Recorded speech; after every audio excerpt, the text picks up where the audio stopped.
The Black Veil, when Naomi inherited her grandmother's house, deep in the Louisiana bayou.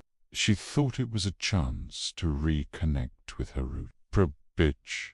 The old Creole woman had raised her until she was 5, filling her childhood with folklore and love, before disappearing one stormy night. No one ever found her. The house was ancient, with weathered shutters and a sinking porch. Inside, it smelled of mildew and something faintly sweet like burnt sugar. In her grandmother's room, Naomi found an old chest tucked under the bed. Inside were photos, dried herbs, and a worn black veil. The veil felt heavy in her hands, more than cloth should weigh. As she held it up, the air in the room shifted, growing colder. The moment she draped it over her face, she heard it. A low, guttural whisper. Naomi.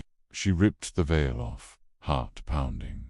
The room was empty. She convinced herself it was just her imagination. That night, she dreamt of her grandmother standing at the edge of the swamp, wearing the veil. "Don't let it touch you," the old woman warned, her voice urgent. The next day, Naomi explored the house. The swamp seemed to creep closer to the property, as if it were alive. She noticed strange carvings on the wooden beams of the house symbols she didn't recognize. Curiosity got the better of her. That evening, she put the veil on again, staring at herself in the cracked mirror. This time, the whispers grew louder, a chorus of indistinct voices. The reflection shifted. Behind her, shadowy figures stood, their faces obscured. She spun around. No one was there. Over the next few days, the activity grew. The veil would appear in places she hadn't left it in the kitchen, on the porch swing, even draped over her bed frame. And every night, she dreamt of her grandmother, who seemed more desperate with each passing night. "Burn it, child," her grandmother urged.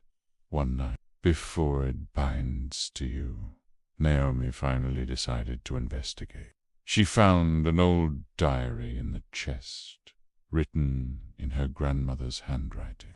The entries spoke of a local voodoo priestess who had cursed the veil to trap wandering spirits. The last entry chilled her to the core. The veil hungers for blood. If it takes you, there's no coming back. Evening. Naomi gathered the courage to burn it. She built a fire in the backyard and threw the veil into the flames. The moment it touched the fire, the air screamed. Shadows urged from the veil, writhing and screaming as if being torn apart. The fire exploded, knocking her backward. When she came to, the veil was gone, and the house felt lighter, as though a weight had been lifted. Naomi left the bayou the next day, vowing never to return. But sometimes, when the wind howls at night, she swears she can still hear the whispers of the black veil calling her name.